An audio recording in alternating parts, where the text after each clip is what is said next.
Hello, my name is Sean Canterbury, and I am a student in Notre Dame University in Maryland here in Baltimore, and I would like to demonstrate how to use the one word summary activity.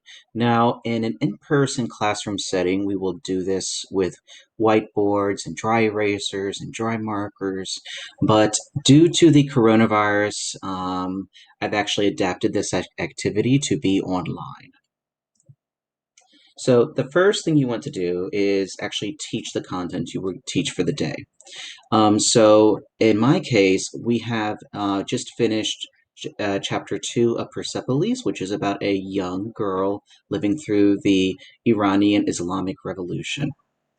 Now, after this, what you want to do is create a Jamboard that has one page per student and have them all access this Jamboard, which you would do by placing share, and you would just drop in their emails here.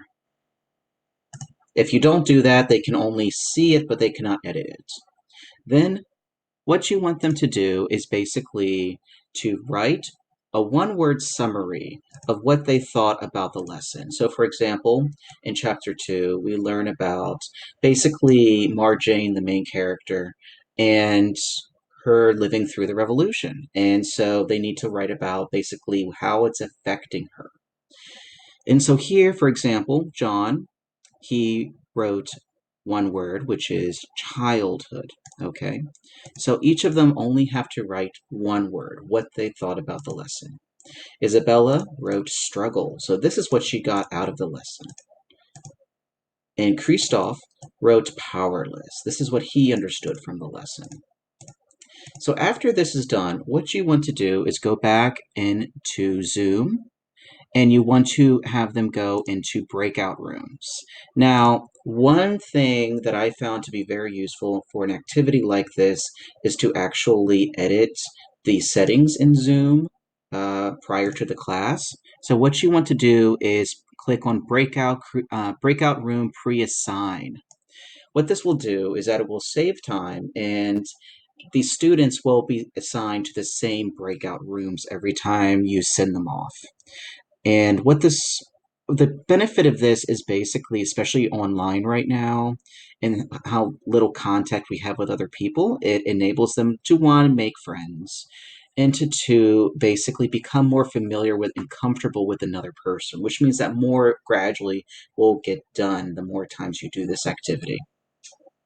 Now, once they're in the breakout rooms, they can discuss why they chose this one word that they chose. Um, and then after this, I'd say about 5 minutes, 6 minutes, depending on their levels and the content chosen, you want to take them out of their breakout rooms and go back into Zoom and have them describe to the class why they chose this one word. Now, for this activity, just to save time and to simplify things, especially if the internet connection is not very good for some of the students, you want them to just summarize it in one or two sentences. So, for example, John could say, in my opinion, the word childhood summarizes the story or chapter that we read today. It summarizes this because this is like Marjane is still a child, but she has to comprehend what's going on around her, which is difficult. Um, or alternatively, they can do what Isabella did, which she could say, my word was struggle, because being a child during a revolution is very hard. Childhood already is a struggle, let alone through a revolution. So it could be something just straight to the point, like Isabella. It could be something like John. Or alternatively, if you're pressed for time or you find it more appropriate for their levels, you can just have them say their word like Christoph. Christoph, when you choose him, he'll just say, "My word is powerless," and that's it. No more.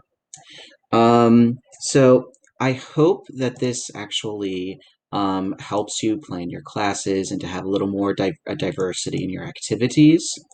Um, my name is Sean Canterbury once again, and please have a good day and stay safe.